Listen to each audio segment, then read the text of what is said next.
Hey there, my friend. Great to see you on my channel. If you're new around here, go ahead and subscribe, and maybe send this video to someone who needs a smile. It really supports what I do. And please share your location in the comments. I love picturing where everyone's watching from. Now, let's roll.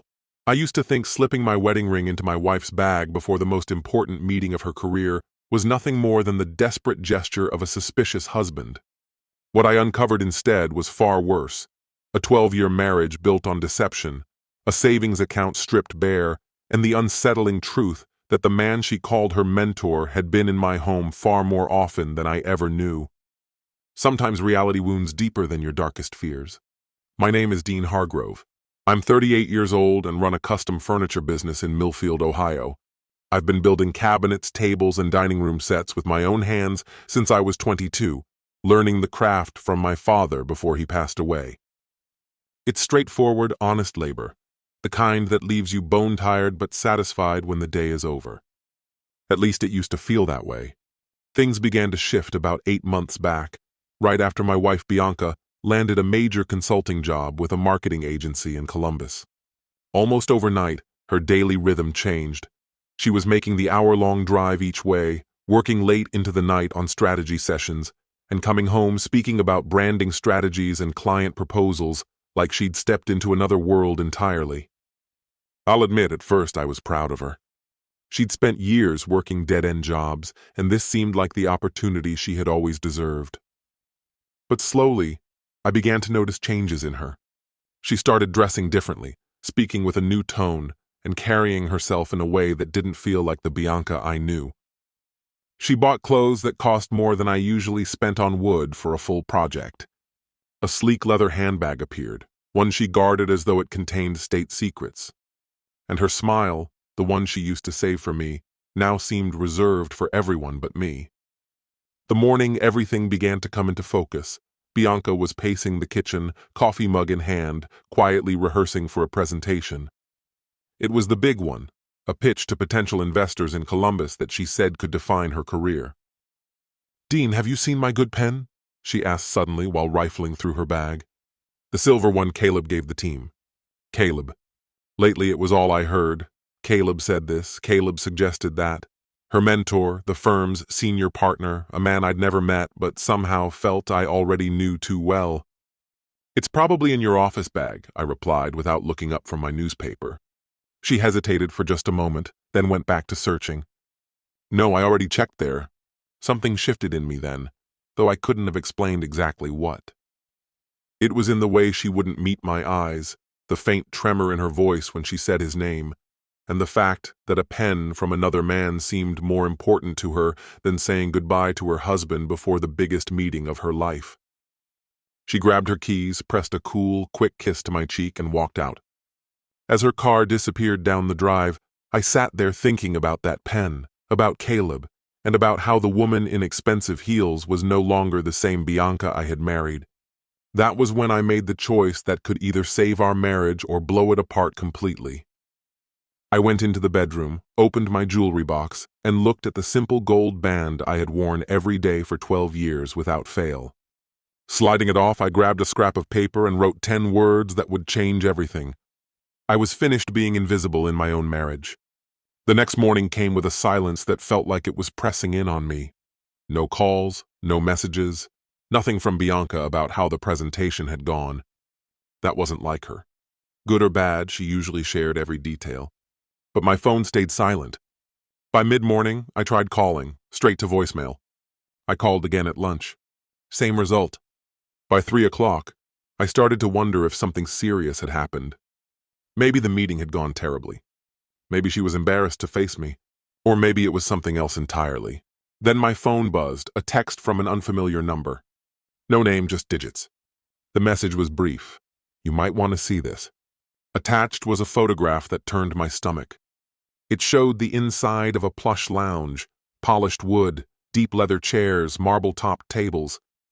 In the center stood Bianca, her mouth slightly open, her face pale.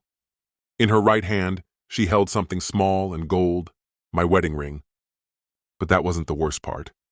Behind her stood a man I didn't recognize, one hand resting casually on her shoulder. He looked to be in his mid-50s, salt and pepper hair, dressed in a flawless suit. He didn't appear startled or caught off guard. No, he was smiling. Not the friendly smile of a colleague, but the slow, certain grin of a predator who knows the trap has already closed. The note that arrived with the photograph struck harder than the image itself. Just before her critical business presentation, she'd unzipped her bag in the VIP lounge and discovered your wedding ring along with your note. Thought you ought to know who was there to comfort her. I studied that picture for a solid 5 minutes, my hands shaking so violently it felt like some sort of neurological tremor. This wasn't about a botched presentation or a bad workday. It went much deeper. This was betrayal in its rawest form. The man beside her could only have been Caleb. The way his hand rested on her, and the way she leaned into him, even while clearly caught off guard, told me everything I needed to know about the true nature of their so-called professional relationship. I called Bianca again. No answer, just her voicemail. I left a message, my voice as even as I could manage while my chest felt like it was folding in on itself. Bianca, it's me. I know about Caleb. We need to talk. 20 minutes later, my phone rang. The caller wasn't Bianca, but a woman I'd never heard of. Mr. Hargrove? This is Sophie from Bianca's office. I probably shouldn't be telling you this, but you deserve to know. She's been telling everyone here that you two are divorced. Says you're just her old roommate who can't afford to move out. The phone slipped from my grasp and hit the workshop floor with a clatter. Roommate. 12 years of marriage, and in her rewritten version of our life, I was nothing more than some leftover tenant. That's when I understood. This wasn't only infidelity. She'd been reimagining our entire history from the ground up. 2 days passed without any contact from her. Then, without warning, her sister Faye appeared in the doorway of my workshop. That alone was unusual. Faye lived 3 hours away in Cincinnati and hadn't been here in more than 2 years. She stood there with an uneasy expression, gripping a manila envelope as if it might bite her. "Dean, we need to talk," she said in a tight voice. I set down my sander and motioned toward the small office space I'd built in the corner. "Come on in. Want some coffee?" This isn't a casual visit. She lowered herself into the chair, setting the envelope on my desk. Bianca called me yesterday. She's not doing well with all this. "Where is she?" I asked. "At Caleb's," she said, sliding the envelope toward me. "She wanted me to bring you these." Guilt flickered in her eyes as she added, "I'm sorry, Dean." I suspected something was wrong, but I didn't realize how deep it went until she told me everything. I opened the envelope carefully, my fingers steady despite my heart pounding. Inside were printed emails, message logs, and what appeared to be legal forms. The emails were between Bianca and Caleb, going back 8 months, not just personal chatter, but business communications about a project they'd been developing together. "Dean," Faye said softly. "She's been planning to leave you for months. That consulting contract, the big presentation, it was all part of building a new business with Caleb. It was supposed to be her way out." I flipped through the stack. Partnership agreements, brand plans, even a signed lease application for an apartment in Columbus. All of it dated weeks before her so-called career milestone. This wasn't some impulsive affair. It was an orchestrated departure. "There's more," Faye went on. "She emptied your joint savings account last week, moved every penny into a business account with Caleb. She called it an investment in their future." "How much?" I asked. $23,000, she said. "Money you've been putting aside for 15 years of building furniture." It was the same sum I'd earmarked for a down payment on a bigger workshop, a dream we'd talked about for years. Now, gone. "Did she mention coming back?" I asked evenly. Faye shook her head. "She's afraid you'll never understand. She says you'll try to hold her back from doing something bigger with her life. She thinks you want her small." I moved to the window, looking out at the stack of cherry wood I'd been saving for the Hendersons' dining set. Solid, honest work. But apparently, it wasn't enough for my wife. "What will you do, Dean?" Faye asked, her tone gentler now. I turned to face her, my mind already made up. "I'm going to make sure she doesn't get away with stealing from me. and I'll make certain Caleb finds out exactly what kind of woman he's partnered with." Her brow furrowed. "Don't do something you'll regret." "The only regret I have," I said, "is not seeing this sooner." That night, I sat at my kitchen table, the documents spread in front of me, a legal pad off to the side, and a bottle of bourbon within reach. Not to drown myself in it, my mind needed to stay sharp. But a man sometimes needs just enough fire in his throat to dull the edge when his entire life is splintering apart. The pile of documents spread across my table told a truth I would have gladly gone my entire life without discovering. It became clear that Bianca and Caleb had been quietly laying the groundwork for their shared business venture since the previous October.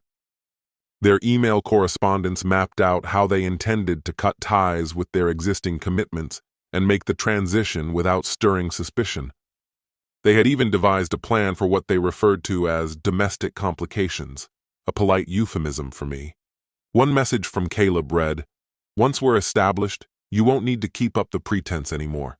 That small-town life was holding you back anyway. A pretense. 12 years of marriage reduced to nothing more than theater." I had made it only 3 pages into the stack when a knock sounded at my kitchen door.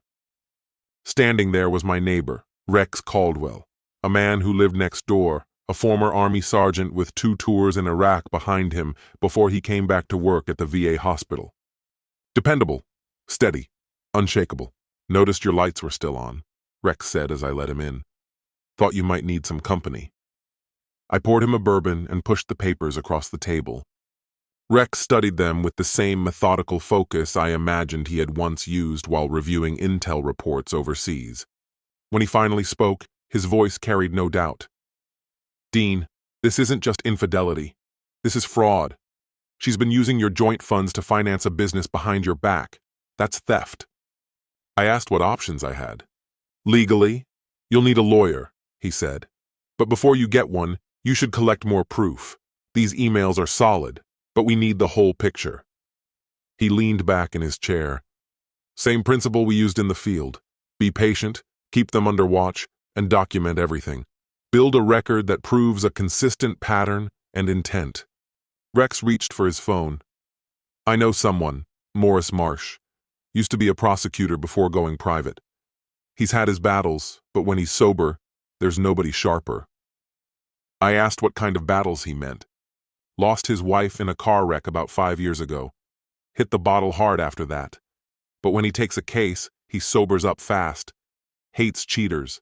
His wife died driving home from divorce court after facing down her sister's unfaithful husband." I glanced again at the damning paperwork. "You think he'd represent me?" "There's one way to find out," Rex said, finishing his drink. "But you'd better be sure. Once you fight back, there's no way to undo it. Is that the road you want to take?" I thought about the drained bank account, about Bianca referring to me as her roommate, about that photo of Caleb grinning while she held my wedding ring. "Rex," I said, my voice low, "the life we had is already gone. Now it's just a matter of whether I go down swinging or lie down and let them bury me." Rex's nod was slow, deliberate. "Then tomorrow we visit Morris. Time to let her see she picked the wrong man to betray." Morris Marsh's office was exactly what you'd imagine from a man who had crashed and clawed his way back up. It was orderly but minimal, lined with worn law books and anchored by a coffee maker that looked like it belonged in a museum. Morris was a lean man in his mid-50s, his crisp shirt unable to hide the faint tremor in his hands. "Rex told me what's going on," he said, motioning for me to sit. "Before we get into it, I need you to understand. I don't take cases I can't win, and I don't work with clients who won't see it through to the very end." I pulled out the manila envelope Faye had delivered. "Then you'll want to see this." He spread the contents across his desk with the steady, deliberate motions of someone who had been through thousands of case files. He read each email, bank record, and contract without haste, but without missing a thing. When he finally looked up, there was a spark of respect in his eyes. "Mr. Hargrove, this isn't just an affair. This is wire fraud, misappropriation of marital assets, and possibly tax evasion. These contracts show she funded a business with joint money without your approval." I asked what could be done. His reply was blunt. "We can ruin her." He leaned back. But first, we need the full scope. This Caleb Bradshaw, you've never met him? Never, I said, but there's more. I told him about the note I'd placed in Bianca's bag and the photo I'd received afterward. Someone who was with her when she found it had wanted me to see. Morris repeated the name slowly. Caleb Bradshaw and his business ventures. This might get interesting. I asked how long it would take to dig up answers. That, he said with a faint smile, depends on how deep this rabbit hole really goes. Dean, you need to understand one thing without any uncertainty, Morris said, his voice carrying a firm edge. Once we move forward with this, your marriage is over for good. You don't recover from accusing your wife of fraud. My mind jumped to the drained bank account, to the moment she'd reduced me to nothing more than a roommate, and to the image of her gazing at Caleb in that photograph. Morris, my marriage ended months ago, I answered.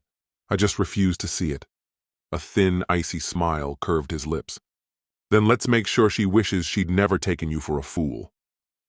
He reached into his desk and drew out a small, crisp business card. There's someone you need to meet, Jake Brennan. He's a private investigator who focuses on financial fraud.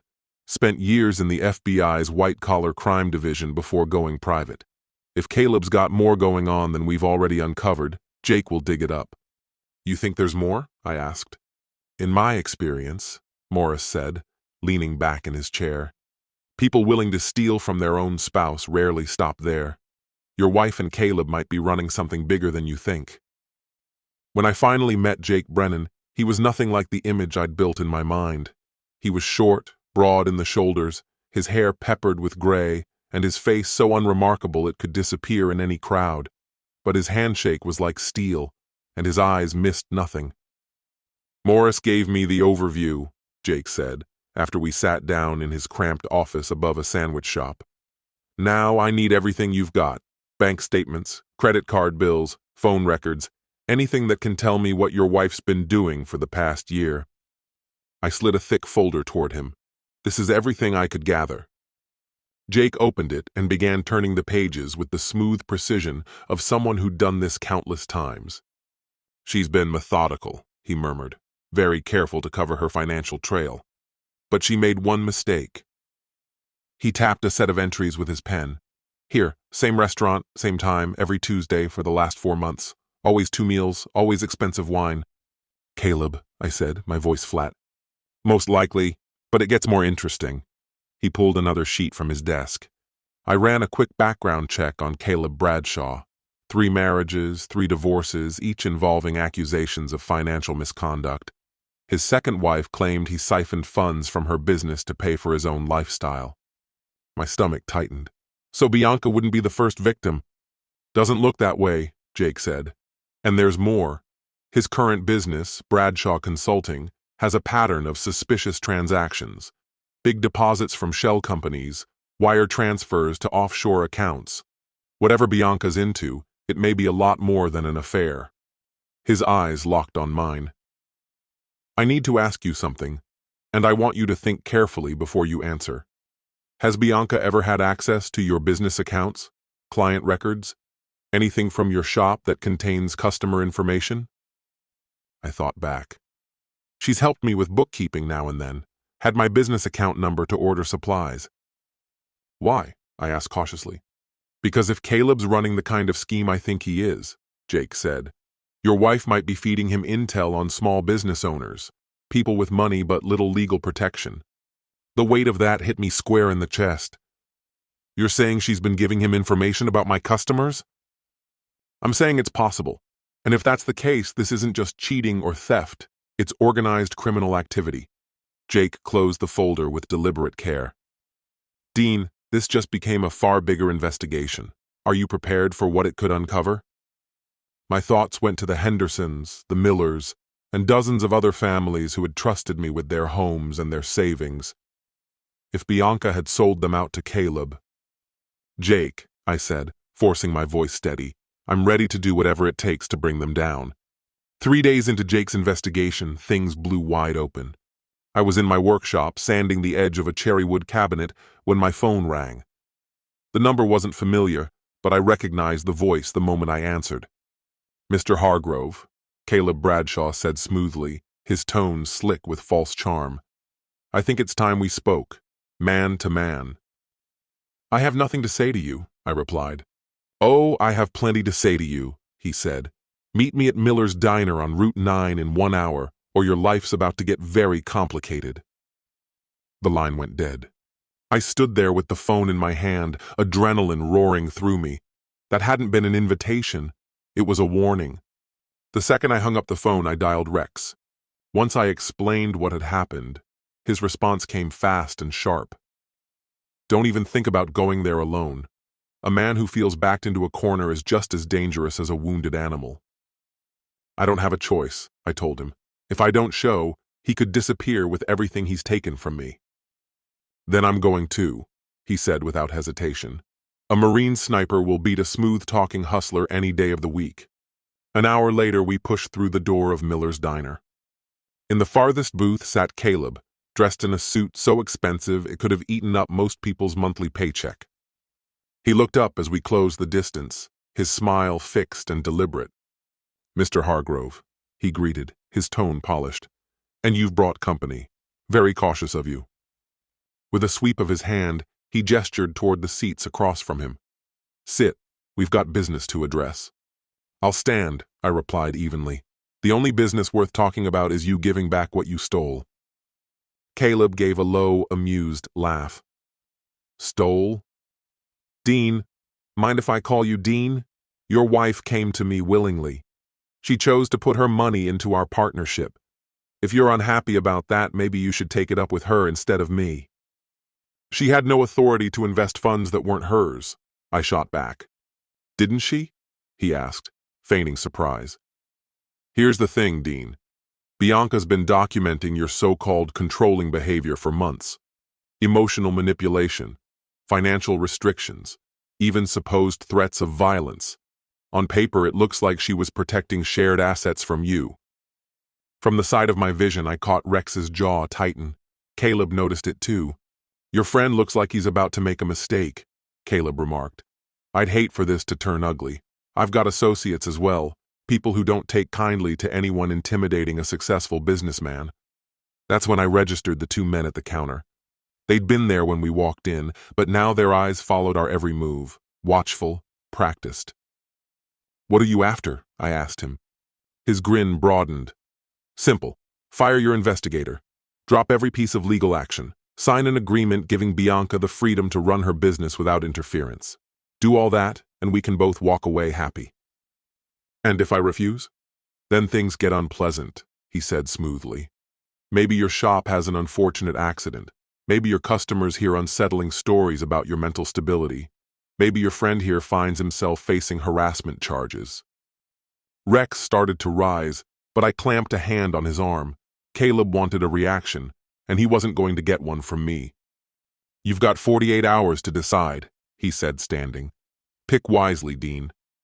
Some fights just aren't worth it.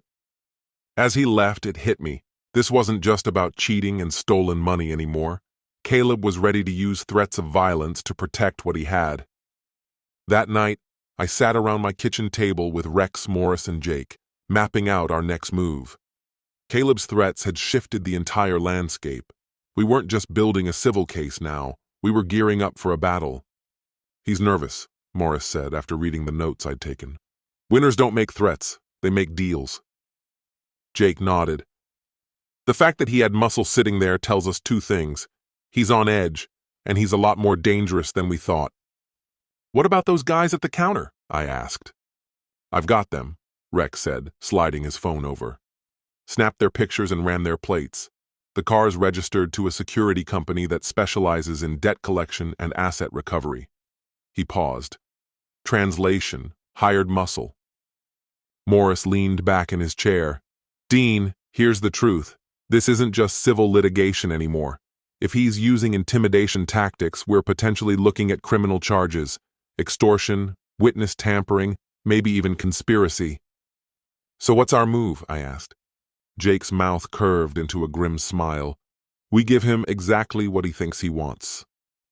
Which means, you'll call him tomorrow and say you're on board.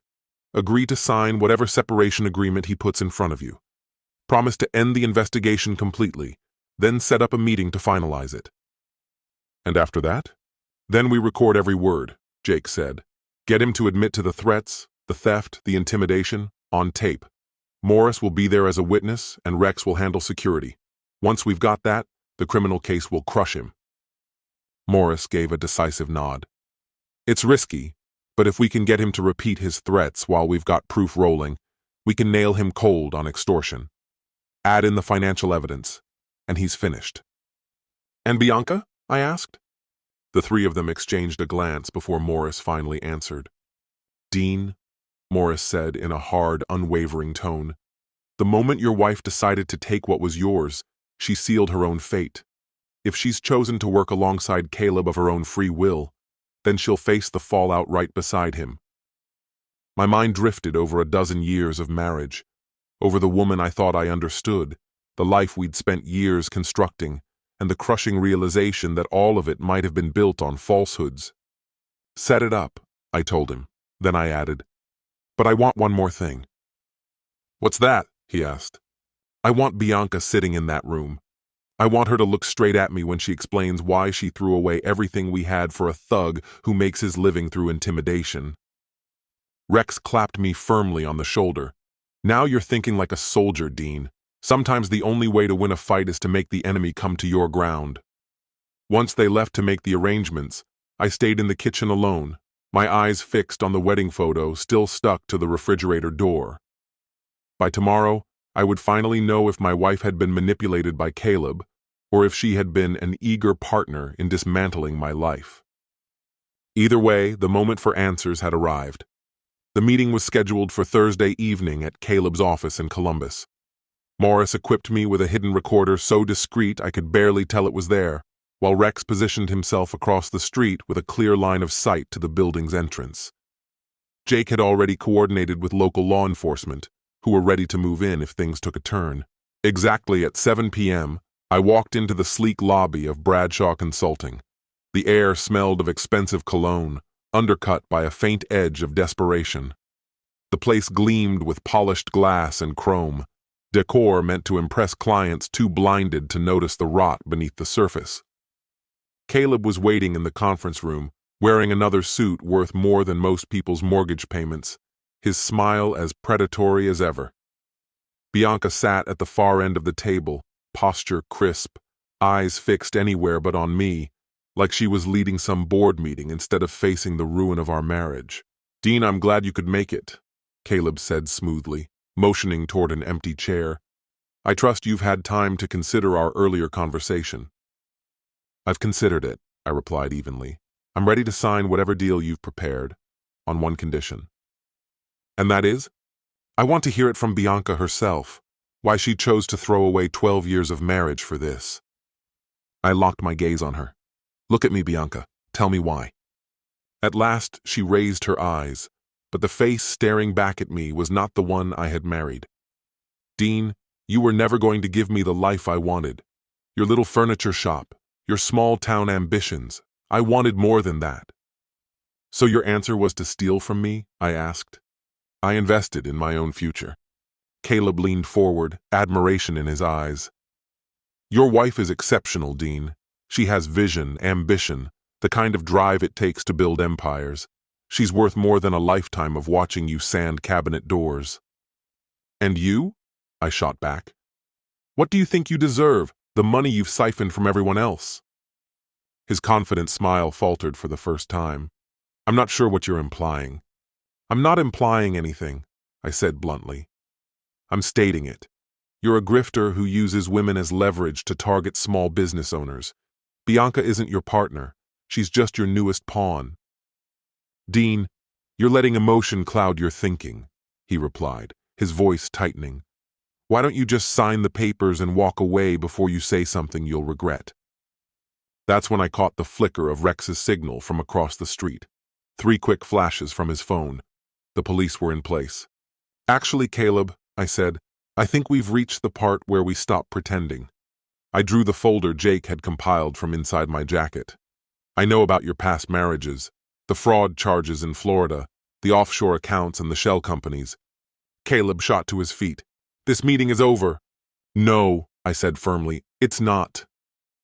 Because I also know about your other victims, the Hendersons, the Millers, families you bled dry with information Bianca pulled from my files. Bianca's face went pale. Dean, what are you talking about? Ask your partner, I said coldly. Ask him how many marriages he's destroyed, how many businesses he's gutted. Caleb started toward the door, but I wasn't done. The FBI is very interested in your operation, especially the part where you threaten people who don't fall in line. And then Caleb made his critical mistake. Instead of staying composed, instead of calling a lawyer, he let his temper win. You small-town nobody, he snarled. Caleb's voice cut through the air like a blade, each word steeped in cold menace. You have no idea who you're dealing with, he said, his tone low and deliberate. One phone call and you disappear. Your shop, gone in flames. Your friends, hurt in ways you can't imagine. I could make it all happen before the day is over. The room seemed to constrict around us, the silence so thick it was almost suffocating. Bianca stared at him, as though the man in front of her was a stranger she'd never truly seen until now. Was that a threat to kill me? I asked, my voice even but sharp enough to draw blood. That's not a threat, he said flatly. It's a certainty. Cross me, and you'll face the consequences. Before I could respond, the door swung open.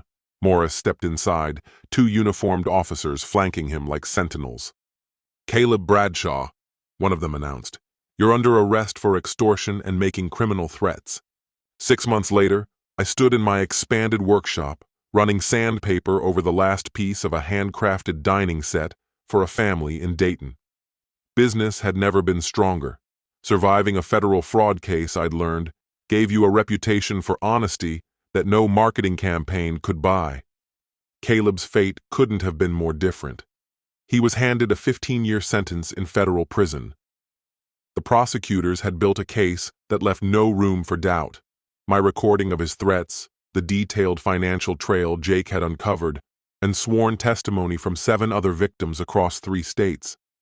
Every offshore account he'd hidden was seized, his assets liquidated, and every stolen dollar returned to the people he'd bled dry. Bianca's path was far messier. Once the full scale of Caleb's operation came to light, the intimidation, the violence, the deliberate dismantling of families, she fell apart. Morris negotiated a deal. In exchange for her testimony, she'd face a reduced sentence. 3 years became 18 months behind bars, followed by strict probation. When she got out, she tried to reach me. Letters in my mailbox, calls to my shop, even unannounced visits to Rex's house, hoping he'd pass along a message. I opened only the first letter. In it, she claimed she'd been manipulated, that she'd known nothing of the threats or the harm, that she still loved me and wanted to fix what we had. I threw the rest away, unread. One frigid Saturday in November, Rex and I stood over the fire pit in his backyard, feeding our wedding photos to the flames. We didn't say much. We just let 12 years of lies burn away while passing a bottle of good whiskey back and forth. Any regrets? Rex asked, as the last picture curled in the heat and turned to ash. I took my time before answering. Do I regret marrying her? Spending all those years blind? Losing the trust I thought was unshakable? Absolutely. I regret not seeing it sooner. I regret staying in the role of a victim for so long. But standing up for myself and for the others they hurt? I'll never regret that. Morris still dropped by the shop sometimes, always during lunch, always clear-eyed. The case had reignited something in him, a drive he'd lost after his wife passed. He'd taken on more fraud cases since, building a reputation as the lawyer who fought for regular people. Jake moved his investigative business to Millfield, saying small towns needed someone watching for predators like Caleb. In just half a year, he'd already kept 3 more families from being ensnared in similar schemes. I kept building furniture, but I also began volunteering at a local support group for fraud victims, helping them navigate the legal maze, showing them how to rebuild after betrayal. When you survive something like this, you're left with hard-earned knowledge others can use. I never remarried. Maybe I will one day, maybe I won't. But one lesson had been burned deep into me. A man's worth isn't measured by who chooses to stand beside him, but by how he responds when someone tries to destroy him. I made certain those who'd caused harm could never do it again. That's what real justice is, protecting the innocent while holding the guilty to account. Some fights are worth every scar they leave behind.